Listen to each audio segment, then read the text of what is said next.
Soyez la bienvenue, c'est Samy refait l'actu. Aujourd'hui, on va parler de Mélenchon qui fait une interview chez deux jeunes. C'est Dany et Raz, si je me trompe pas. Voilà, c'est Dany et Raz du Zawa Show. Donc voilà, ils ont des chaînes YouTube, Twitch, etc. Et donc ils vont inviter Jean-Luc Mélenchon. Ces jeunes gens, alors je fais un petit truc avant de réagir aux vidéos qui ont été partagées. Ils sont classés à gauche, voire même extrême gauche. J'ai déjà un peu suivi leur travail de loin. C'est un groupe, hein, il y a plusieurs personnes, et c'est des gens corrects. Bon, alors on n'est pas forcément en accord avec tous leurs propos, vu qu'ils sont d'extrême gauche, etc. Euh, Moi étant un partisan, je pioche un peu de partout, mais humainement, c'est des gens bons. C'est tout. C'est juste ça. Après, moi, je fonctionne comme ça, hein.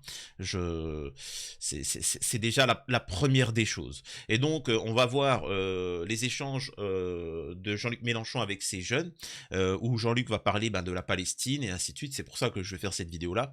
Et à côté, bien évidemment, il y a d'autres sujets qui sont un peu plus light, un peu plus cool, et auxquels je vais réagir au fur et à mesure. Donc, je vous invite déjà premièrement, pas à soutenir Mélenchon, mais à soutenir tous les hommes politiques qui prennent le risque, tous les hommes politiques, médiatiques et autres, à dénoncer le génocide en cours en Palestine. Parce que je suis désolé, hein, il n'y en a pas 50. Euh, Ensuite, de soutenir aussi tous ceux qui médiatiquement prennent le risque de dénoncer ça. Et voilà, tout simplement. Avant ça, bien évidemment, je vous invite de vous abonner, laisser un commentaire, like et partager. Vous connaissez la chanson. Ensuite, de me rejoindre sur les réseaux sociaux, mais surtout sur Twitch, où je suis en live du lundi au jeudi de 22h à 23h. Et le week-end, c'est plus détente, jeux vidéo, conneries comme ça, etc. Une fois qu'on a dit ça, on peut démarrer. Euh, J'attends un petit peu avant de vous mettre le sujet, moi, qui m'intéresse, c'est concernant justement la décision qui a été prise contre Israël vis-à-vis du génocide palestinien, avec ce qui s'est passé en Afrique du Sud et ainsi de suite. Là, il s'exprime sur le changement de civilisation de l'humanité, Jean-Luc Mélenchon. Moi, cette idée de l'insoumission, je la vis comme à la fois comme un programme politique, parce qu'il y en a un, hein, mais aussi comme une dimension personnelle. Et ce que tu viens de dire à l'instant sur qu'est-ce qui te sauve, c'est que tu regardes l'histoire. Tu vas te tourner vers le stock du passé. C'est ça qui va te permettre de dire, toi tu dis humilité, mais hein, j'accroche sur le mot comme ça pour, Oui, pour donner la dimension flamboyante, tu vois, de l'affaire. Mais c'est l'histoire qui nous aide à penser la relativité des comportements humains. Comment ils ont pu changer autant, quoi. Mais est-ce que vous vous rendez compte que pendant des millénaires, on a vécu comme des nomades? Puis pendant des millénaires, on a vécu plus à la campagne qu'à la ville. Et que... Et ça, c'est faux. Ça, je suis en total désaccord. C'est faux. Pas depuis des millénaires. Et je vous laisse écouter, après je réagis. Depuis 2008, pas il y a 100 ans, 2008, il y a plus de monde qui vit en ville qu'à la campagne. bien sûr. L'humanité actuelle est une humanité entièrement nouvelle. Alors elle est constante parce qu'elle a des besoins à satisfaire essentiels, mais qui ne seront jamais satisfaits autrement que d'une manière avec un contenu culturel, hein. Mais cette humanité est entièrement nouvelle. Il y a une phrase qui dit « Chaque génération... » Il n'y a rien qui est nouveau hormis, alors moi je suis croyant, à part la première humanité. Rien qu'en prenant les quelques millénaires passés, l'histoire s'est déjà répétée un nombre incalculable de fois. Il y aura toujours des guerres, il y aura toujours des paix, il y aura toujours des tensions, il y aura toujours du racisme envers l'autre. Et si demain il reste plus que des bruns, il y aura des bruns clairs, des bruns foncés, ils se feront la guerre, voilà, etc. Alors si tu veux parler économiquement, quand il parle de ça fait des millénaires qu'avant on était des nomades, etc., c'est faux. C'est faux, c'est totalement faux. Rien que tu prends par exemple les Aztèques. Alors je sais plus si c'est Chichen Itza ou je sais plus c'est quoi. Les Aztèques avaient des mégalopoles et qui se sont effondrés sur elles-mêmes. C'était des mégalopoles. Il faut considérer que c'était Paris, New York, etc. Donc, faut arrêter de croire que l'humanité, elle a démarré et ensuite c'était que des nomades et ensuite ils sont installés à la campagne et ensuite il y a maintenant. Non, non, non, c'est faux. Il y a toujours eu des choses comme ça où c'était des nomades et ensuite certains veulent s'implanter. C'est des petits villages et qui petit à petit en grandissant se réunissent et ça fait une grande ville et ça devient une mégalopole et elle s'effondre sur elle-même si elle est mal gérée. C'est ce qui s'est passé avec les Aztèques. au bout d'un moment, ça s'effondre sur elle-même quand c'est mal géré. Donc l'histoire, c'est cyclique. Et justement, faut arrêter de croire que c'est nouveau. Ce que tu vis, c'est pas nouveau. Euh, c'est toujours la même histoire. Mais bon, je voulais vraiment réagir là-dessus.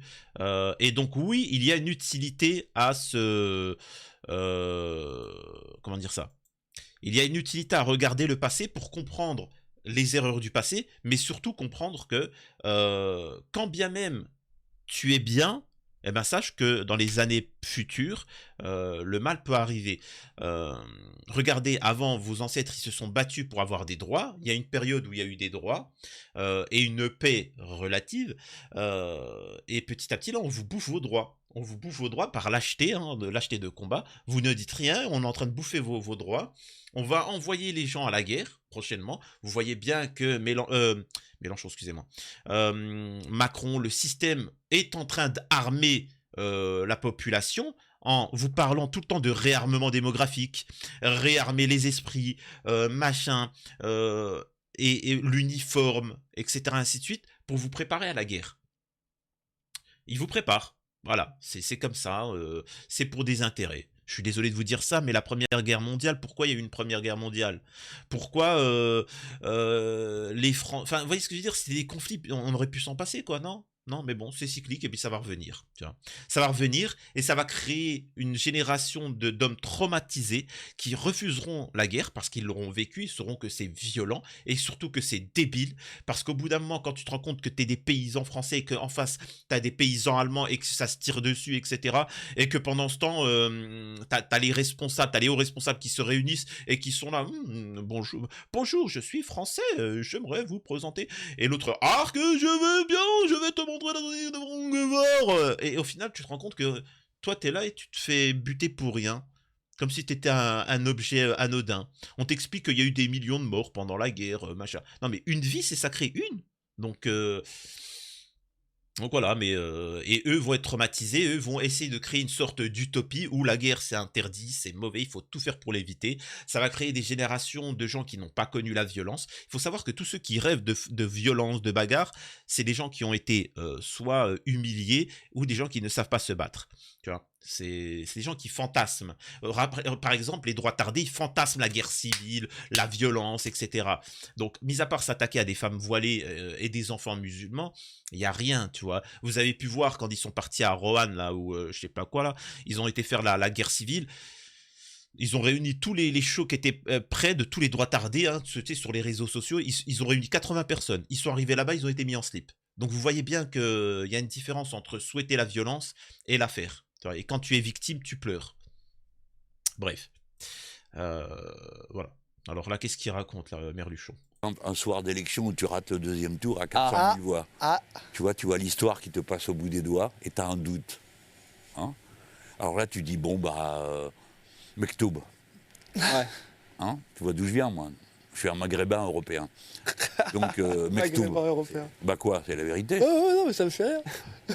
Les gens, ça me fait rire. Maghrébins. Ah non, je ris pas des maghrébins, je ris de bon l'expression maghrébin européen. Bah oui. Non, mais je comprends ce que tu veux dire. Bah, quand t'es né au Maghreb Ouais, bien sûr. et que tes ancêtres pauvres comme Job sont enterrés là-bas, bah t'es un maghrébin européen. Bien sûr. Non, mais c'est une identité-relation, il dirait ça glissant. Ouais. Bon, ouais, d'accord, une identité, relation. Ouais. Bah oui. Bien, Bah oui, Mais ça, en plus, c'est moi qui ai décidé de me nommer comme ça. Enfin bon, ouais, bon, c'était pas ça que je voulais montrer. Mais bon. Alors, il faut savoir aussi pourquoi Mélenchon est au centre. Moi, vous savez, la politique, vous savez ce qu'il en est. Mais ce qu'il faut comprendre, c'est pourquoi il est autant, retenez bien ça, hein, pourquoi il est autant combattu, Mélenchon, c'est parce qu'il est potentiellement, si le système alors je sais pas, moi, parfois tu peux avoir confiance, mais le système lui tombe dessus et c'est pourquoi tous les médias lui tombent dessus et ainsi de suite, ont essayé de faire de la dissension dans son groupe, c'est que techniquement, c'était prochaines élections, c'est lui face à Marine Le Pen.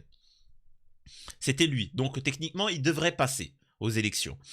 Il devrait. j'ai bien dit.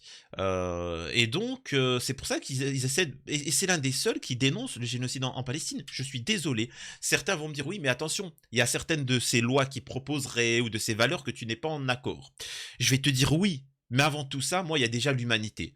Il y a des vidéos où Mélenchon, il parle de sociétal. Je m'en fous, moi, du sociétal. Alors lui, il dit justement, non, il n'y a pas. Il y a social et sociétal. Non, parce que justement, on s'est occupé du sociétal en France et pas... Alors, je vous explique en résumé. Sociétal, c'est est-ce que je peux mettre des babouches ou pas? Est-ce que je peux mettre un camis ou pas? En résumé, hein, je résume, j'ironise. Et le social, c'est fin de mois. Je veux manger à ma faim, je veux que mon travail soit bien payé et je veux mes congés payés et ainsi de suite. C'est ça la différence.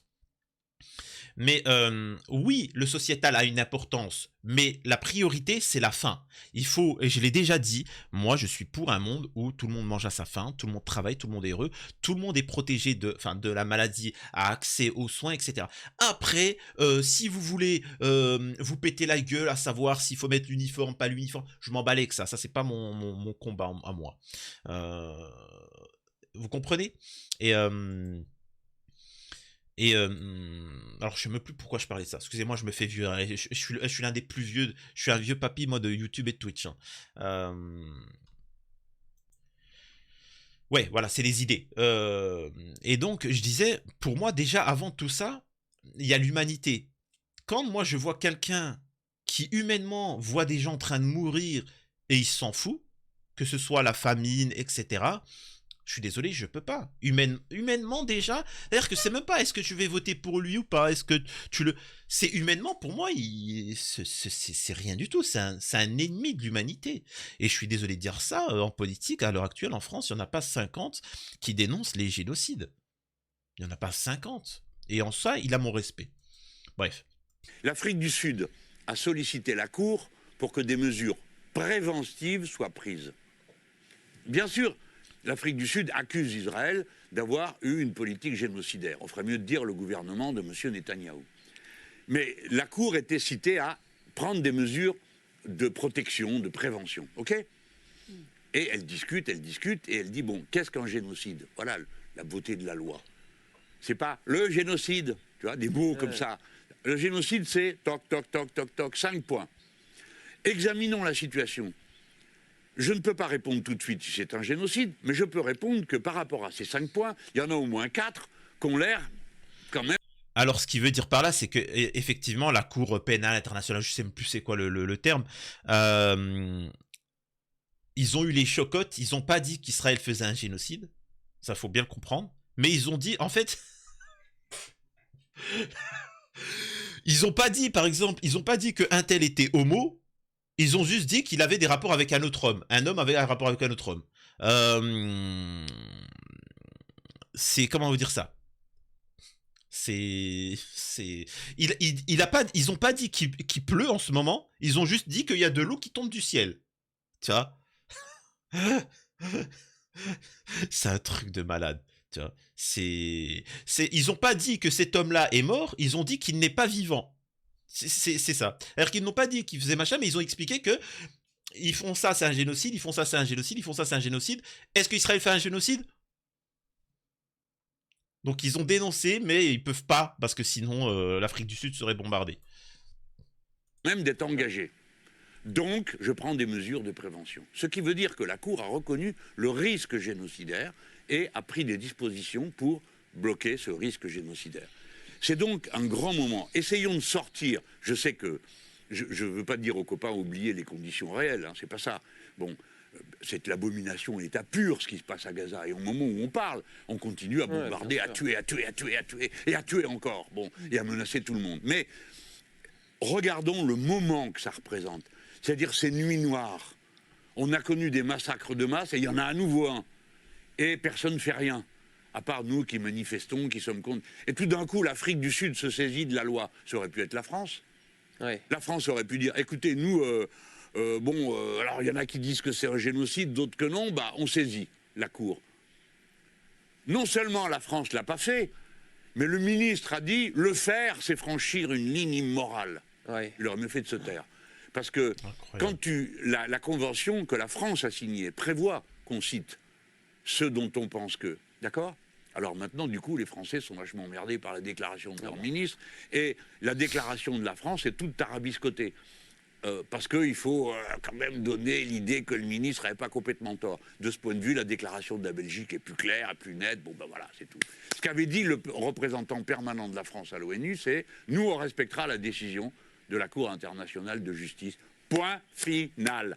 Et si on respecte la Cour, quand elle dit qu'il faut prendre des mesures, eh ben on prend des mesures. Nous, les Français, on a des mesures à prendre. Embargo sur les armes, puisqu'elle crée un risque de génocide, etc., etc. Il peut y avoir toutes sortes. Et évidemment, cessez le feu.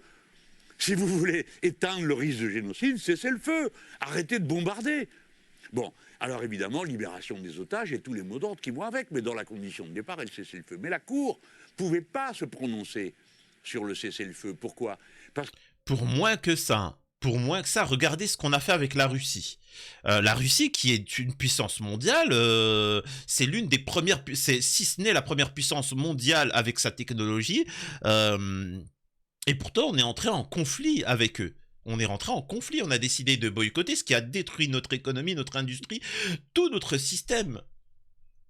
Israël a fait bien pire, et pourtant, aucune sanction n'est prise, aucune condamnation, aucun cessez-le-feu. Parce que ça va vous choquer, hein. La guerre est en droit. Faire la guerre est en droit. Il n'y a pas de loi qui interdit de faire la guerre. On prévient, on essaye d'empêcher, mais la guerre est en droit. Et la preuve qu'il y a un droit, c'est qu'il y a des lois de la guerre. Alors ça paraît fou, hein. Oui. Parce que je dis les lois de la guerre, les crimes de guerre, tu dis, mais attends, une guerre c'est un crime organisé. Ben oui, ben voilà. L'humanité est au point où on n'a pas pu aller plus loin que ça. On aurait pu dire, mais dorénavant, il n'y a pas de guerre. Alors tu déclenches une guerre, gars, très bien, on arrive chez toi, on te pète tout. Bon, c'est encore une guerre. Tu déclenches une guerre. Ça aurait été cool qu'ils disent on te pète les cheveux. Ça me fait rire parce que tu sens qu'il voulait y aller plus loin, mais il s'est calmé, tu vois. Tu déclenches une guerre, on débarque chez toi, on te pète les genoux. Là, je suis d'accord avec ça. Et en fait, vous savez, alors je fais une parenthèse, moi je regarde beaucoup tout ce qui est animé, manga, séries, films, et aussi Marvel, etc. Mais très peu l'animation européenne, occidentale, parce que c'est gnangnan.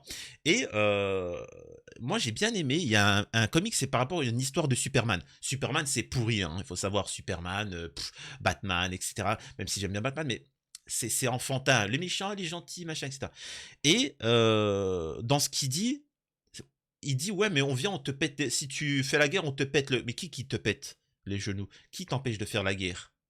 C'est-à-dire qu'il y a des gens supérieurs qui peuvent t'empêcher de faire la guerre, d'accord? Mais si cette personne qui peut empêcher les autres de faire la guerre est la problématique, hashtag l'Occident, comment tu fais? Tu vois le problématique? Et justement, je fais 2 minutes. Hein.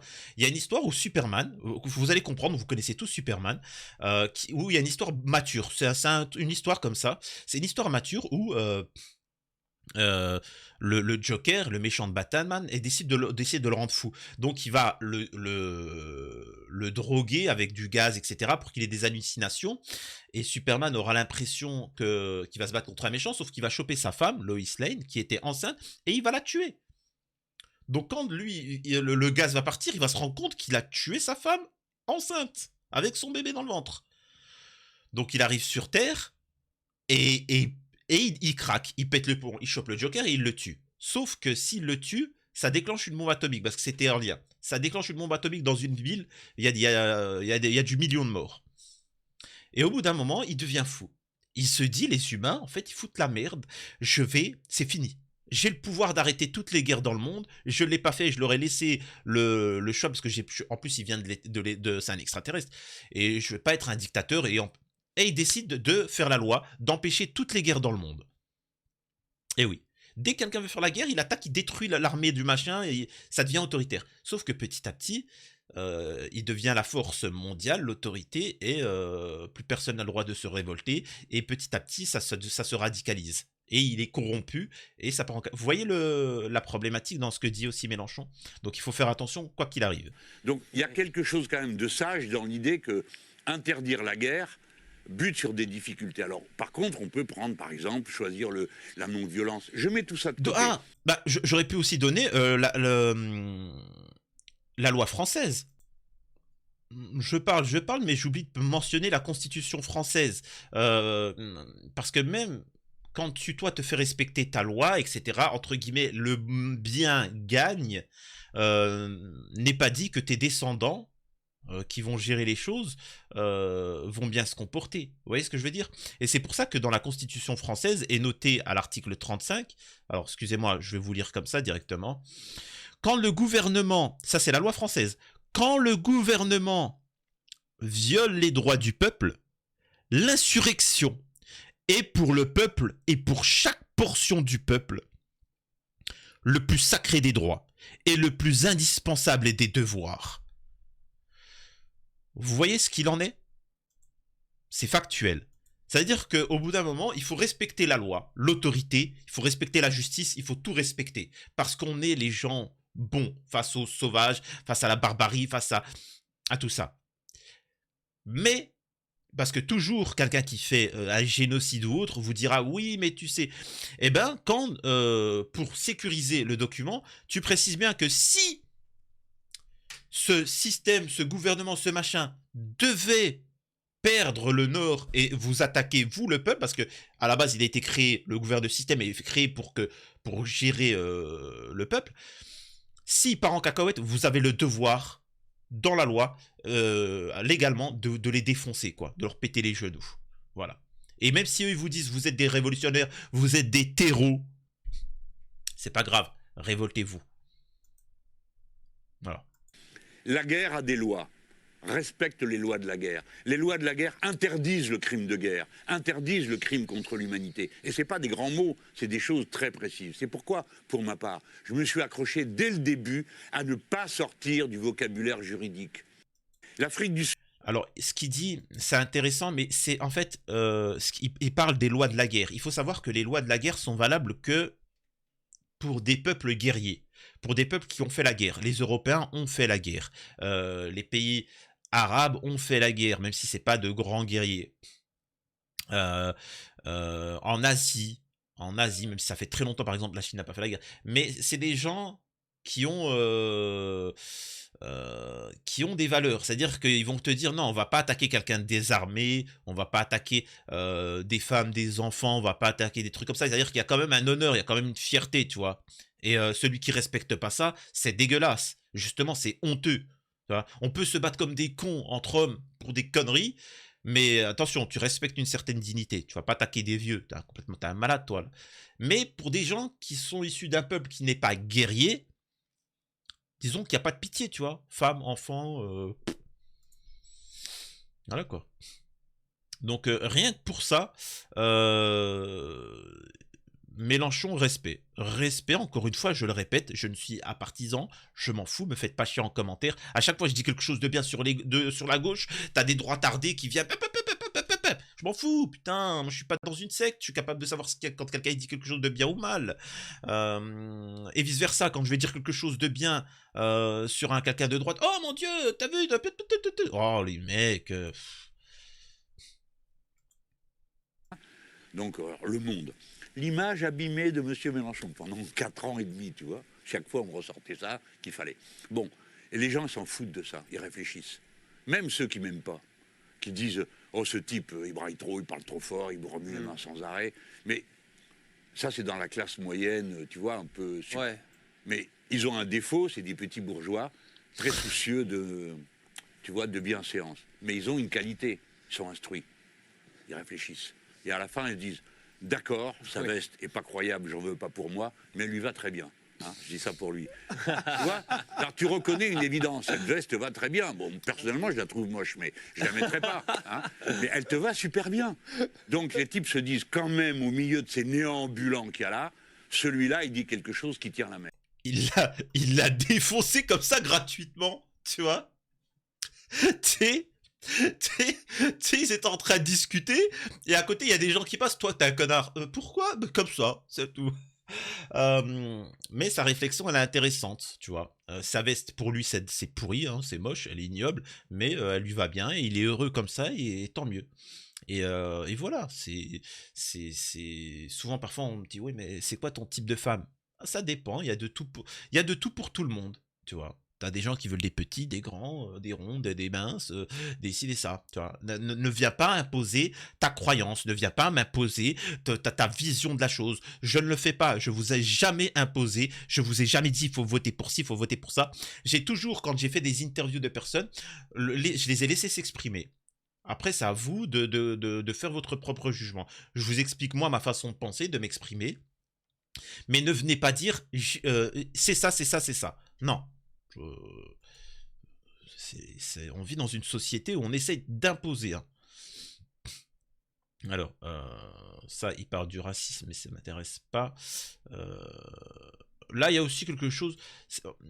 J'aime bien parce que ça aborde des petites vidéos sur des sujets auxquels j'ai abordé. Et là, c'est intéressant à écouter. Il n'y a pas de réponse au désespoir. Si tu veux te désespérer, va te désespérer. Mais s'il te plaît, un peu plus loin. Oui. Parce que moi, j'ai envie de faire des choses et je ne veux pas que tu me démoralises. C'est ça qu'il faut dire à nos potes. Et sinon, la vie vaut la peine d'être vécue. Vous savez pourquoi? Parce que le monde est beau. Parce que si tu te mets à un cap et que tu vois le soleil se coucher dans la mer, là, il n'y a pas longtemps, j'y étais au cap Spartel, c'est la pointe de l'Afrique à Tanger, qui est ma ville natale. Alors, il y a une merveille qui surgit. Alors, tu l'abandonnes, cette beauté. Après, il y a le goût de vivre. Regarde comme tes enfants sont beaux. Regarde un animal, un oiseau. Le monde est beau. Alors, ça vaut la peine de faire quelque chose. Je ne vais pas en dire plus. Après, tu fais ce que tu veux, bonhomme. Là, je m'adresse, c'est vraiment parce que j'ai eu beaucoup de critiques. De toute façon, je suis critiqué parce que je prends toujours des positions qui déplaisent. Et j'appelle à la réflexion, ce qui est problématique en France. Concernant les gens qui mettent fin à leur vie, etc., j'ai toujours dit que c'était totalement débile et que malheureusement, ils étaient entrés dans un système où on leur permettait pas de voir autre chose. C'est-à-dire qu'ils ont le nez collé sur le carnet et ils voient pas. Ils voient pas. Et le but, c'est de dire, mais mec, tu respires, tu peux manger, c'est un plaisir de manger. Tu vois, mange, fais-toi plaisir. C'est un plaisir de pouvoir sortir, de pouvoir marcher. Je vous ai dit, moi j'ai eu un accident de voiture, j'ai été alité pendant plusieurs mois. Et après en fauteuil roulant, le temps de récupérer, etc. Mais juste de pouvoir marcher, c'est un plaisir. Sauf que ça, vous l'avez oublié. Vous l'avez oublié. Demande à quelqu'un qui a une maladie qui est aveugle. Demande à quelqu'un qui est aveugle et qui ne peut plus voir. Toi, tu peux regarder, tu peux voir, tu peux regarder des films, tu peux regarder des gens, etc. C'est un plaisir. Toutes ces choses-là sont un plaisir. Mais vous avez été tellement rentré dans un système où c'est travail, travail, travail, production, machin, etc. Profite. Ouais, mais je peux plus avoir d'enfants. Ouais, mais tu peux encore manger, tu peux encore kiffer. Ouais, mais j'ai plus... Enfin, comprenez, Et je sais qu'il y en a beaucoup qui vont vous dire c'est insurmontable, c'est comme ça, machin. Et souvent, parce que... Et c'est en commentaire, hein. C'est des gens qui sont dans ce business-là. Hein. Je dirais pas leur nom, mais ils sont dans ce business-là parce qu'ils ont besoin que vous soyez suivis pendant des années et des années où on vous plaint. Arrête de te plaindre. T'as des gens, ils sont tétraplégiques qui veulent vivre. Les mecs, ils peuvent bouger que leurs yeux et leur tête. Et pourtant, ils sont heureux de vivre. Alors que le mec, il peut bouger que sa tête. Tu te fous de ma gueule. Merci pour tous ceux qui me soutiennent. Mais certains me disent parfois face aux menaces que je reçois, parce que je reçois des menaces vu que je soutiens la Palestine, je dénonce le génocide et ainsi de suite. Mais merci du soutien, mais les gars, moi on me génocide pas. Hein. Je reçois pas des missiles au-dessus de ma tête et ainsi de suite. Donc, alhamdoulilah, j'ai pas, vous inquiétez pas, c'est gentil, tu vois. Enfin bon, ça m'intéresse pas. Alors, là c'est électoraliste, j'aime pas parce que vraiment là ça veut faire Mélenchon le jeune. Tu connais Tatakae? Tu sais ce que c'est Tatakae? Ouais, ça vient d'un animé où en japonais, sans combat, pas de victoire. Et nous quand on regarde à chaque fois... Tatakae, c'est ça, ouais. Et quand... Yes, je me l'approprie. Voilà, il faut le prendre. Parce que nous quand on regarde à chaque fois tes interventions, comme par exemple à la fête de l'humanité, on est là, Tatakae quand on... Alors, déjà, c'est pas machin, c'est du japonais, hein, c'est du japonais. Et Mélenchon, il fait là, il fait de la politique, c'est-à-dire qu'il reprend les codes des jeunes pour que le message passe mieux. Voilà, ça c'est juste pour vous montrer que les propos, les termes, etc., c'est pour faire les jeunes, quoi, et attirer une nouvelle audience. Mais bon, voilà, ça je m'en fous, ça je m'en fous, voilà. Je vais lutter jusqu'à mon dernier souffle, parce que sinon, j'ai pas de souffle. D'accord? Donc, la lutte est mon souffle, et votre souffle. Chacun à notre manière, avec le temps qu'on peut y consacrer. Mais mon devoir est de dire, je ne sais pas comment je serai. Je ne sais pas si je serai en état de porter la charge. Donc je ne peux pas partir en me disant, bon, j'ai déjà fait une fois, deux fois, trois fois, je sais le faire, je vais vous le faire. Non. Mon devoir, c'est de préparer la suite. C'est de faire en sorte que d'autres émergent pour qu'ils s'en prennent pour un demi-siècle, l'adversaire. Vous avez vu le groupe qu'on a à l'Assemblée nationale? Bon, et ça va depuis des gars qui ont un peu moins que moi, je vais être le plus vieux là-dedans. Je ne suis plus à l'Assemblée nationale, mais il y a des gars et des filles, mais des gars surtout, qui cubent un peu, quoi, en matière d'âge. Et puis vous avez, ça va jusqu'à Louis Boyard, 23 ans. Donc, que l'ennemi se le fourre dans le crâne, ils s'en prennent pour un demi-siècle. Tous ces gens-là vont continuer la lutte. Et il faut savoir que tous les mouvements, il y en a eu plein des dissidents, hein, des faux dissidents. Ce qu'il faut savoir, que c'est justement quand tu mènes un combat, tu ne dois pas être seul, tu ne dois pas être le fil de l'épée, tu dois pas, parce que c'est trop facile, parce qu'ils te font tomber, c'est fini. Alors que si justement, et c'est ce à quoi j'appelle et que je dénonce les dissidents, hein, c'est que c'est facile de vous corrompre ou de vous faire taire. Et une fois que ça c'est fait, tout le mouvement s'effondre. Non, il faut que ça soit horizontal. Ça veut dire que le système se dit, ça sert à rien de le faire tomber lui, parce qu'il y en a un autre qui va venir, et un autre, et un autre, et un autre, et un autre. Voilà. Et donc quand tu as une visibilité, quand tu as une audience, il faut essayer de s'allier et de partager. C'est en ça, moi, que j'appelle, et c'est pour ça que je vous dis, moi, je serai jamais un représentant. Mais bon, est-ce qu'il y avait d'autres choses que je voulais vous montrer? Non, voilà, c'est tout. Mais en tout cas, dites-moi ce que vous en avez pensé de cet échange. Alors, c'est vraiment minime, hein, il faut aller voir sur leur chaîne, etc. La vidéo est au complète. Mais encore une fois, n'oublions pas que à l'heure actuelle, il y a un génocide. Il y a un génocide en Palestine, n'en déplaise à certains, c'est gravissime. Regardez pour bien moins que ça en Russie ce qu'on a fait. Et à l'heure actuelle, Israël n'est pas boycotté. Il suffirait simplement d'arrêter les milliards d'aides qu'on envoie à Israël et la guerre serait finie. Mais bon,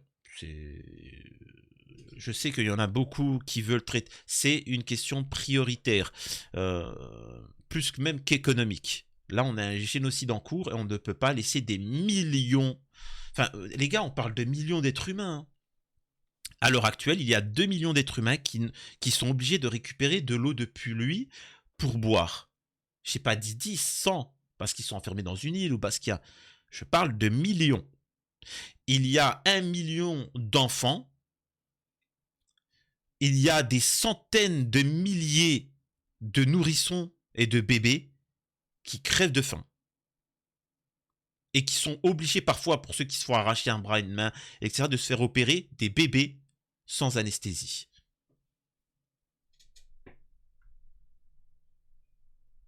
Sans commentaire. Donc, droit tardé, tu peux venir me tomber dessus et me dire c'est bizarre parce que avant tu te dis à partisan, je suis toujours à partisan. Mais quand quelqu'un dénonce ça, il a tout mon soutien. Point barre.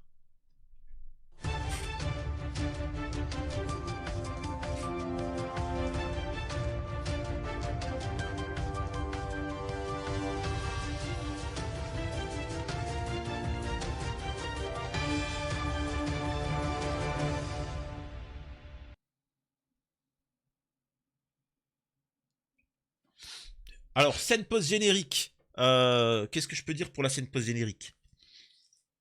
Franchement, je commence à être à court d'idées pour les scènes post-génériques. Je sais pas. Puis, non, j'ai pas envie. Faites-moi pas chier. Ah si, quand je sais pas quoi faire pour les scènes... j'ai le droit, les gars, je suis là pour kiffer et partager mes idées. Je suis pas là pour souffrir. Hein. Je suis pas venu ici pour souffrir, ok? Ok?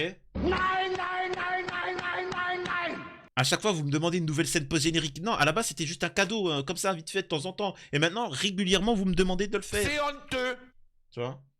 Mais oui, c'est clair. Et c'est quand même étonnant que des personnalités non musulmanes sont celles qui soutiennent le plus l'islam en France, dénoncent les crimes contre les musulmans, ou autres, hein, mais là on parle aussi des Palestiniens, et que quand on demande aux représentants musulmans de s'exprimer, ils répondent ça. Religieux. Moi, je voudrais faire un gros bisou au président de la République, que je l'aime beaucoup, avec ses ministres, qu'elle se bagarre tous les jours contre l'abstentérisme, l'abscorantiste religieuse de notre pays, qu'ils ne veulent pas. Voilà, tout simplement.